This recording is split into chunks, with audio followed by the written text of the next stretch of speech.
Yorùbá bọ̀ wọ́n ní ẹni ọdún bá bá láyé ó yẹ kó sọpẹ́. Ìdí nìyí tó fi jẹ́ wípé pẹ̀lú ìdùnnú àti ọpẹ́ f'Olúwa ọba làwọn èèyàn tún fi ń dúpẹ́ ọdún Kérésìmesì 2012 tó bá wọn láyé.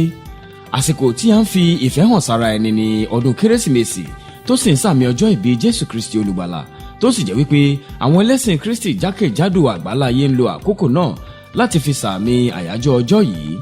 Bákan náà ni wọ́n tún máa ń lo àkókò náà láti fi ṣe ẹwà lóríṣiríṣi sí ilé, ọ́fíìsì àti ibi ìtajà láti tún fi ṣàfihàn ayọ̀ àti ìdùnnú tí ó rọ̀ mọ́ ayẹyẹ ọdún Kérésì yìí. Lásìkò yìí bákan náà wọ́n tún máa ń fi ẹ̀bùn tọrẹ fúnra ẹni, tó sì jẹ́ wípé bàbá Kérésì tún máa ń wà níkàlẹ̀ káàkiri láti tún fáwọn ọmọdé lẹ́bùn ọdún Kérésì wọn. Láti wá sàmì àyájọ́ ọdún Kérésì ti ọdún 2012 nípínlẹ̀ Ògùn, oríṣiríṣi àwọn ètò níjọba yà sílẹ̀ tí wọ́n sì ti bẹ̀rẹ̀ àwọn kan kí ó tó di ọjọ́ Kérésì gan.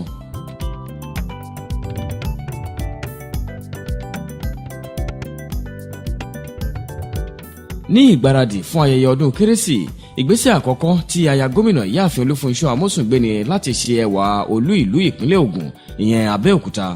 Láti wá ṣe eléyìí, aya gómìnà gba 500 àwọn ọ̀dọ́ láti ṣe ẹwà yìí, eléyìí tí ó wá tún jẹ́ kí Abẹ́òkúta tún rẹwà sí i. Wọ́n ṣe ìdánilẹ́kọ̀ọ́ fáwọn ọ̀dọ́ náà tí wọ́n sì fún wọn ní gbogbo ohun tí wọ́n nílò láti fi ṣe iṣẹ́ náà dáradára.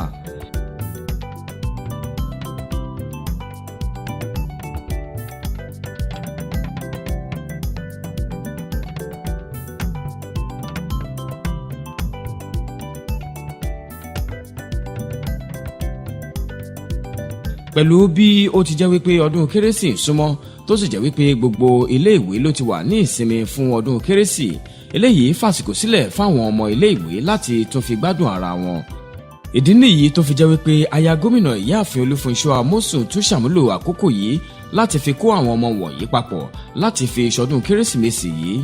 Eléyìí ni aya gómìnà tún ṣe pẹ̀lú ètò àpèjẹ pàtàkì fáwọn ọmọ ilé ìwé ìpínlẹ̀ Ògùn wọ̀nyí, eléyìí tó wáyé ní ọjọ́ ìṣẹ́gun 20 oṣù kejìlá ọdún 2012 nílé ìgbìmọ̀ asòfin ìpínlẹ̀ Ògùn lókè Mọ́sàn.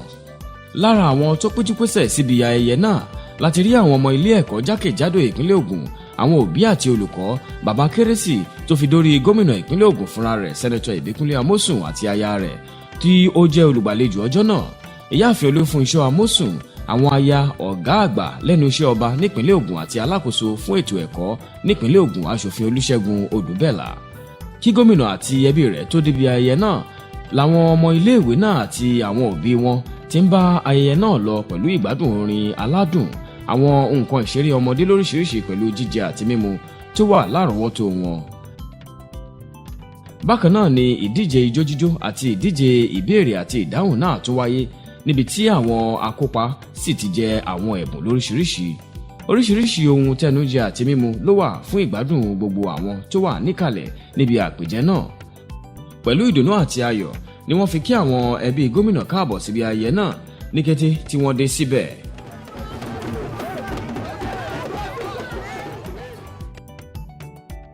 Nínú ọ̀rọ̀ rẹ̀ níbẹ̀, alákòóso fún ètò ẹ̀kọ́ aṣòfin Olúṣẹ́gun Odùbẹ́là dúpẹ́ lọ́wọ́ aya gómìnà ìyáàfin Olúfunṣọ́ Amósùn fún irúfẹ́ àpèjọ yìí, tó sì tún ké sí àwọn ọmọdé náà láti jẹ́ ọmọlúwàbí. Àwọn ìdíje ijó jíjó mìíràn tún wáyé fún ìdùnnú àwọn tó wà níkàlẹ̀ níbẹ̀. Bákan náà ni gómìnà Amósùn tún lọ káàkiri láti tún fi kí àwọn ọmọdé wọ̀nyí kú ọdún kú ìyèdún, tó sì tún rọ̀ wọ́n láti jẹ́ ọmọ rere nílé àti ilé ìwé wọn. Raise up your hand if you want to be an accountant. Okay, what about governor? What about doctors? Doctors. What about lawyers? Oh, newscasters. Some people say they want to be newscasters. If you want to be all of these things, then we need to read.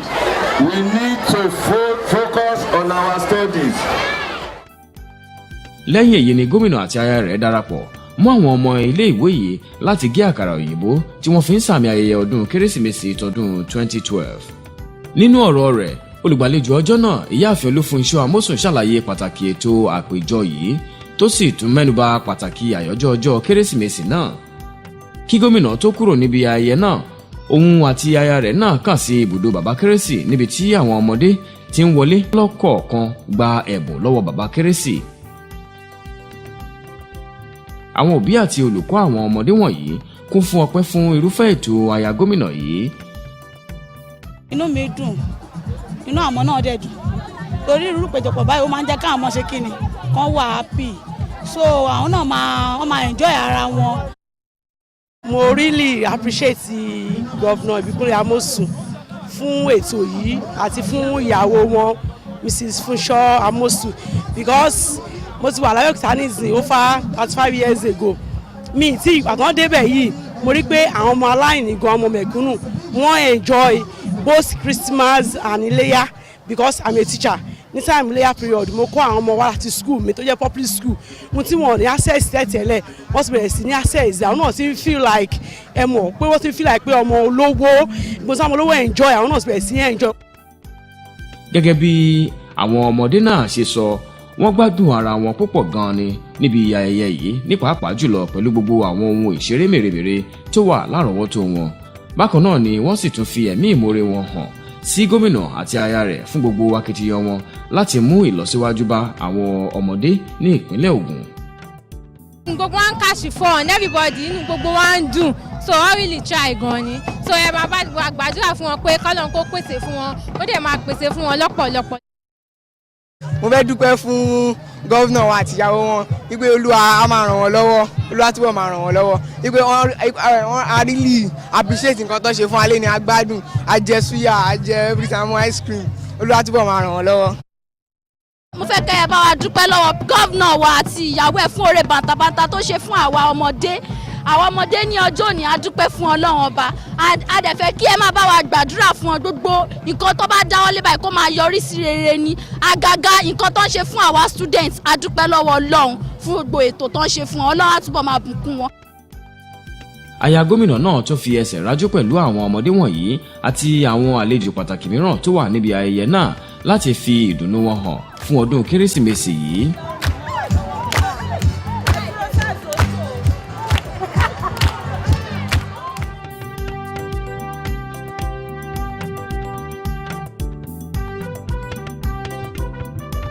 ní ìbámu pẹ̀lú ayọ̀ àyájọ́ ọdún kérésì yìí ni ìjọba gómìnà Ìbíkúnlé Amósùn tó fi ṣagbátẹrù ètò orin aládùn kérésìmesì oní ẹ̀kọ́ 9. ètò pàtàkì náà wáyé ní ọjọ́ sátidé ọjọ́ 22 oṣù kejìlá ọdún 2012 ní gbọ̀ngàn àṣà ìbílẹ̀ June 12 ní Kútọ̀ lábẹ́òkúta. lára àwọn tó péjúpésẹ̀ síbi ètò orin pàtàkì náà láti rí gómìnà ìpínlẹ̀ Ògùn àti aya rẹ̀, igbákejì gómìnà àti aya rẹ̀, olórí orílẹ̀-èdè yìí nígbà kan rí olóyè Olúṣẹ́gun Ọbásanjọ́, àwọn ọmọ ìgbìmọ̀ ìjọba yìí, àwọn ọmọ ilé ìgbìmọ̀ aṣòfin ti ìjọba àpapọ̀ àti ìjọba ìpínlẹ̀ yìí, àwọn lọ́balọ́ba, àwọn olórí ìjọ ẹlẹ́sìn Kristi láti ilé ìjọsìn káàkiri ìpínlẹ̀ Ògùn, àwọn ọmọ ẹgbẹ́ akọrin lóríṣiríṣi àti àwọn ọmọ ìpínlẹ̀ yìí lọ́kùnrin àti lóbìnrin. ètò náà tí gómìnà Amósùn fúnra rẹ̀ gbàlejò rẹ̀ ló bẹ̀rẹ̀ ní nǹkan bíi aago 5 ìrọ̀lẹ́. wọ́n bẹ̀rẹ̀ ètò náà pẹ̀lú àdúrà pàtàkì fún àlàáfíà, ìfẹ́ àti ìṣọ̀kan ìpínlẹ̀ Ògùn àti orílẹ̀-èdè Nàìjíríà lápapọ̀, eléyìí tí oníwàásù Malato Benson ti ilé ìjọsìn Ikú Ẹ̀san Livingstone Church of Zion, Sábó Ṣàgámù ṣe. Glory to God in the highest, and on earth peace, goodwill to God, to men, towards men, through Jesus Christ our Lord. As we all together say the Lord's Prayer together, loud and clear. Give us this day our daily bread, and forgive us trespasses, as we forgive those who trespass against us. aya gómìnà ìyáàfin Olúfunṣọ́ Amósùn ló ka ẹ̀kọ́ kìíní níbi ètò náà, eléyìí tó wá láti inú ìwé Genesis orí kìíní ẹsẹ̀ kìíní dé ẹsẹ̀ 5 tó dá lórí dídá ayé. lẹ́yìn èyí ni àwọn ẹ̀kọ́ kíkà mìíràn tó tẹ̀lé, eléyìí tí àwọn èèyàn jàǹkànjàǹkàn mìíràn bíi igbákejì gómìnà, alága ilé ìgbìmọ̀ aṣòfin ìpínlẹ̀ Ògùn, olórí àwọn òṣìṣẹ́ nípínlẹ̀ Ògùn, adájọ́ àgbà nípínlẹ̀ Ògùn àti bẹ́ẹ̀ bẹ́ẹ̀ lọ́kà. ní oṣù kẹfà a sì rán áńgẹ́lì Gabrieli láti ọ̀dọ̀ Ọlọ́run lọ sí ìlú kan ní Gálílì tí à ń pè ní Násárẹ́tì.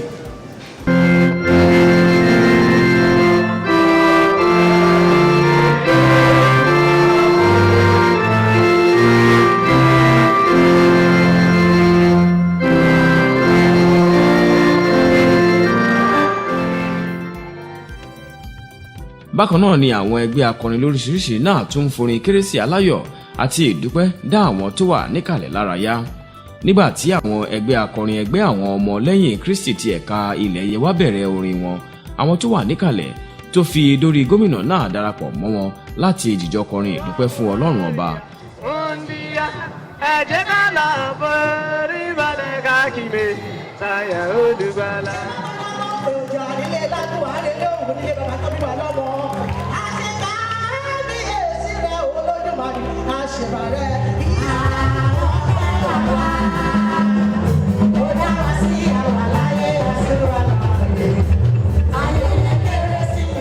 nígbà tí àwọn ẹgbẹ́ akọrin àyàn Jésù náà tún bọ́ sórí ètò gbogbo àwọn tó wà níjókòó ló darapọ̀ mọ́ wọn láti jọ jíjó Jésù.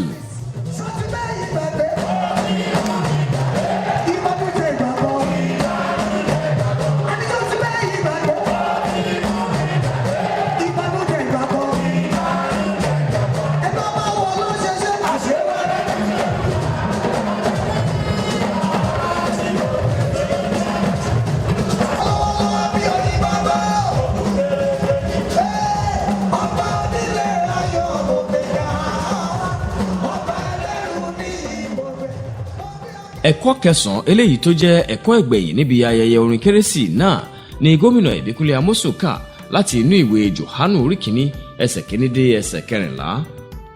In the beginning was the Word, and the Word was with God, and the Word was God. The same was in the beginning with God. All things were made by him.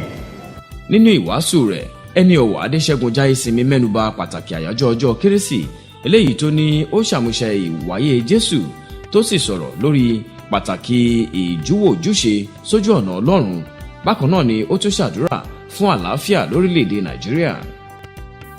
olórí orílẹ̀‐èdè yìí nígbà kan rí olóyè Olúṣẹ́gun Ọbásanjọ́ lo àkókò náà láti tó fi gbóríyìn fún ìjọba gómìnà Ìbíkúnlé Amósùn fún iṣẹ́ takuntakun rẹ̀ láti wa ọkọ̀ ìpínlẹ̀ Ògùn lọ sí èbúté ògo. olóyè Ọbásanjọ́ ṣàlàyé wípé gómìnà Ìbíkúnlé Amósùn ti bẹ̀rẹ̀ dáradára tó sì ké sí i láti tẹ̀síwájú nínú akitiyan rẹ̀ pẹ̀lú àlàyé wípé láìsí ìṣàtúnṣe àwọn ìlú wa eléyìí tí ó ń lọ lọ́wọ́ báyìí nípínlẹ̀ Ògùn kò lè sí ìlọsíwájú kankan. Yorùbá bọ̀ wọ́n ní tí ọmọ ẹni bá dára kárí àwọn ìṣàlẹ̀. From what we can see àwọn ojú ìṣàlẹ̀.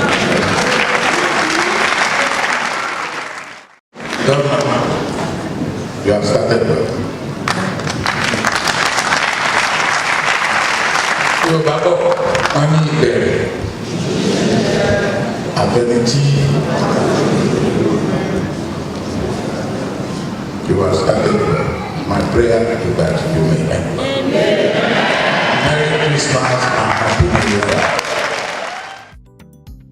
nínú ọ̀rọ̀ rẹ̀ gómìnà Ìbíkúnlé Amósùn lo àkókò náà láti fi ẹ̀mí ìmoore rẹ̀ hàn sí Ọlọ́run ọba tó sì tún dúpẹ́ lọ́wọ́ àwọn ọmọ ìpínlẹ̀ Ògùn fún ìfọwọ́sowọ́pọ̀ àti sùúrù wọn pẹ̀lú ìjọba rẹ̀ pẹ̀lú ìlérí wípé ìjọba rẹ̀ kò ní já wọn kulẹ̀. bákan náà ni gómìnà tún ké sí wọn láti tẹ̀síwájú nínú àdúrà wọn fún ìlọsíwájú àti àṣeyọrí ìjọba yìí tó sì kí wọn kú ọdún àti ìyèdún. ẹgbẹ́ akọrin ìpínlẹ̀ Ògùn ni ó kọ orin tí ó kágbá ayẹyẹ ètò orin kérésì ti ọdún 2012 náà nílẹ̀.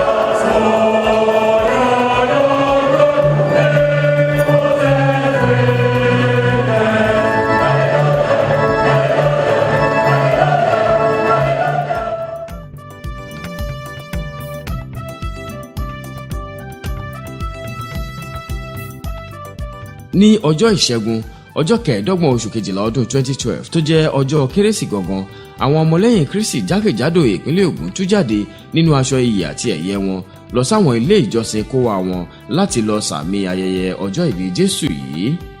pẹ̀lú ìlù lílù ijó jíjó àti orin ọpẹ́ lẹ́nu ni àwọn ọmọlẹ́yìn Kristi fi ń dúpẹ́ fún Ọlọ́run ọba tó tún mú ojú wọn rí ọdún yìí. ní gbogbo àwọn ilé ìjọsìn wọ̀nyí ọ̀rọ̀ kò yàtọ̀ lórí pàtàkì ọjọ́ yìí ẹ̀kọ́ tí ó mú dání àti àdúrà fún ìpínlẹ̀ Ògùn àti orílẹ̀-èdè Nàìjíríà lápapọ̀.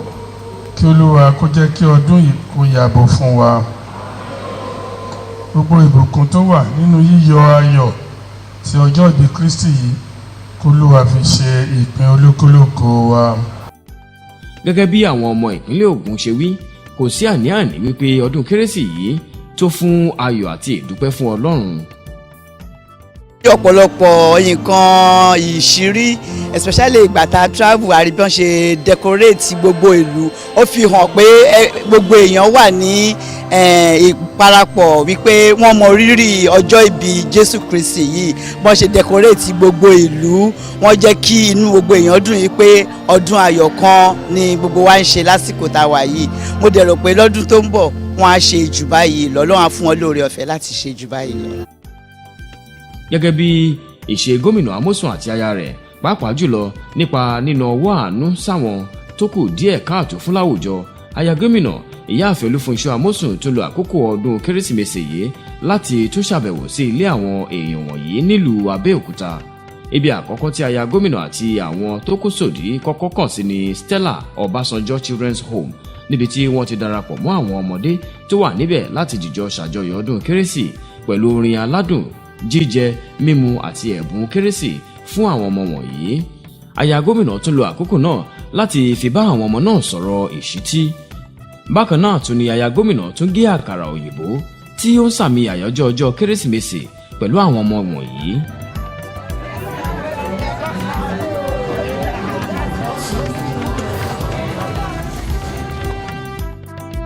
Lẹ́yìn eléyìí ni aya gómìnà tún kàn sí ilé ìṣàtúnṣe correctional home tó wà ní Aṣérò lójú pópónà Másọ̀sẹ̀ Ìbàdàn sí Abẹ́òkúta, níbi tí àwọn ọmọ tó wà níbẹ̀ ti kí àwọn àlejò náà káàbọ̀ pẹ̀lú orin aládùn.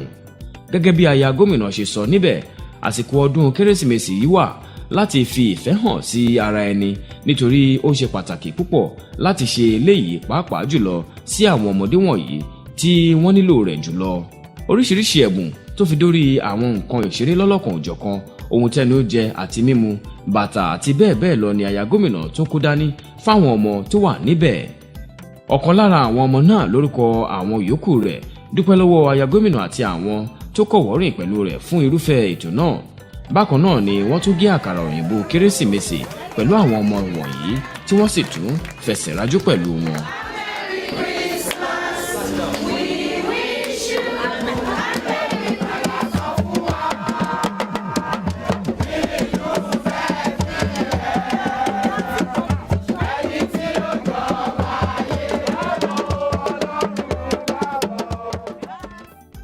Ilé àwọn ọmọ aláìníyàá Stephen's Children's Home nílùú Abẹ́òkúta náà wà lára àwọn ibùdó tí aya gómìnà kàn sí, táwọn ọmọ tó wà níbẹ̀ náà sì tún kí aya gómìnà àti ikọ̀ rẹ̀ káàbọ̀ pẹ̀lú orin Kérésìmesì.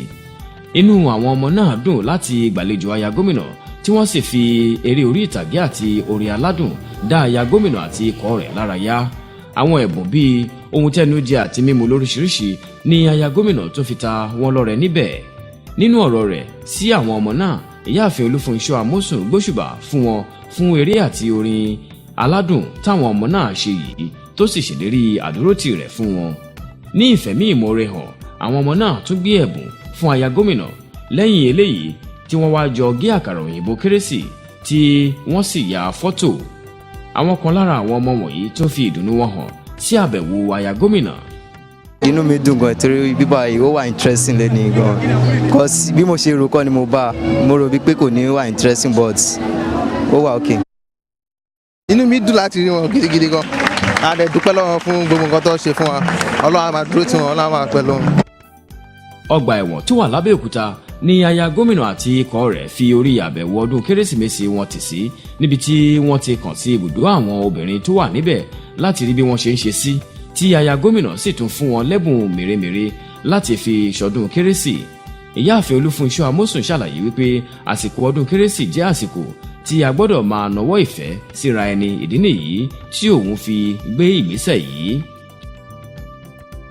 Ní ìbámu pẹ̀lú ètò ìfẹ́ yìí, gómìnà Ipinle Amosun tún gbàlejò àwọn ọmọ ẹgbẹ́ ọmọlẹ́yìn Kristi ti ẹ̀ka ìpínlẹ̀ Ògùn ní ilé ìjọba ní ìsàlẹ̀ Ìgbẹ̀yìn lábẹ́òkúta lọ́jọ́ Kérésì kan náà yìí.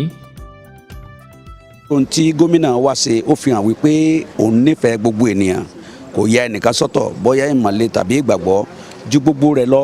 Ètò yìí jẹ́ ètò tó pa gbogbo wa pọ̀ gẹ́gẹ́ bí onígbàgbọ́, léè tó jẹ́ kó nira fún wa gan láti ṣe, ṣùgbọ́n torí pé gómìnà pè wá gbogbo ojú wa pé síbí báyìí iná wa dùn sí ohun tó dára ni.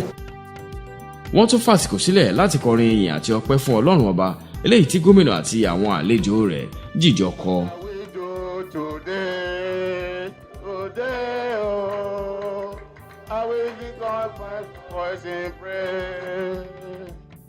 nínú ọ̀rọ̀ rẹ̀ níbẹ̀ bishop emmanuel adékúnlé ti ilé ìjọsìn ẹ̀gbá anglican church tún fi ìdí rẹ̀ múlẹ̀ pàtàkì ṣíṣe ayẹyẹ kérésìmesì ọdún yìí ní pàápàá jùlọ pẹ̀lú afẹ́fẹ́ ire tó ń fẹ́ nípínlẹ̀ ògùn báyìí tó sì tún sọ wípé àwọn ọmọ ẹgbẹ́ náà ti ṣetán láti fọwọ́sowọ́pọ̀ pẹ̀lú ìjọba tó wà lóde yìí lórí akitiyan rẹ̀ láti ṣe ìràpadà ògo ìpínlẹ̀ ògùn. àwọn èèyàn ọlọ́run mìíràn tó sọ̀rọ̀ níbẹ̀ náà tó kún fún oríyìn fún iṣẹ́ takuntakun tí ìjọba gómìnà amosun gbé ṣe nípínlẹ̀ ògùn. a dẹ̀ dúpẹ́ lọ́wọ́ gọ́fúnà wa fún ìgbà àti àsìkò yìí tó pè wá pọ̀ pé kí àjọ jẹ àjọṣe àṣepọ̀ àjọyọ̀ in Christ, and we will continue to pray to God to continue to support him. a máa gbàdúrà sọ́lọ́run kó túbọ̀ máa ran gómìnà wa àti ìjọba rẹ̀ lọ́wọ́ lágbára Ọlọ́run gbogbo ẹ̀ á já sí rere. ètò kérésìmesì ní ṣe pẹ̀lú ìfẹ́ bẹ́ẹ̀ la rí ọ̀rọ̀ ìfẹ́ yìí tó ní ṣe pẹ̀lú ohun tá a ṣe lónìí àpéjọpọ̀ ìfẹ́ níbi tá a gbé ti fìfẹ́ Kristi hàn síra wa ògo ni fún Kristi. bákan náà ni alága àjọ tó rí sí ètò ìrìn àjò lọ sí ilẹ̀ mímọ́ Jerusalem nípínlẹ̀ Ògùn tún gbé ẹ̀bùn kérésì fún gómìnà. nígbà tí ó ń sọ̀rọ̀ gómìnà Ìbíkúnlé Amósùn dúpẹ́ gidigidi lọ́wọ́ àwọn àlejò rẹ̀ fún ìfọwọ́sowọ́pọ̀ wọn pẹ̀lú ìjọba rẹ̀ látàrí àdúrà wọn fún ìlọsíwájú ìjọba yìí. síwájú sí gómìnà tó rọ àwọn ọmọ ìpínlẹ̀ Ògùn láti mú ìgbépọ̀ àlàáfíà àti ìfọ̀kànbalẹ̀ lókùnkúndùn láìwo ti ẹ̀sìn. gómìnà tún lo àkókò náà láti tó fi dá àwọn èèyàn ìpínlẹ̀ Ògùn lójú wípé ìjọba òun kò ní káàárẹ̀ lórí akitiyan àti mú gbogbo ìlérí rẹ̀ fún wọn ṣẹ pẹ̀lú ìrànwọ́ Ọlọ́run àti àdúrà àwọn ará ìlú. Indeed, the little efforts that we are putting in and the little efforts that is showing is because of the cooperation and prayers that we are getting from our people, both the Christian faith and the Muslim faith as well. We want to thank them. We cannot thank them enough. But let me use this opportunity again to charge us that there's nothing that we can do in an atmosphere of violence. Of course, a lot will be achieved when we coexist, when we live in peace and harmony. láti wá kásẹ̀ àbẹ̀wò náà nílẹ̀ aya gómìnà Amósùn ìyáàfin Olúfunṣọ́ Amósùn dúpẹ́ lọ́wọ́ àwọn àlejò pàtàkì yìí tó sì tún béèrè fún ìfọwọ́sowọ́pọ̀ wọn àti àdúrà wọn fún ìjọba yìí láti wakọ̀ ìpínlẹ̀ Ògùn dé èbúté ògo. I pray that we'll have many more happy Christmases in Ogun State. I seize this opportunity to crave your indulgence to continue to pray for this administration. I thank you for your prayers so far. May God answer all our prayers.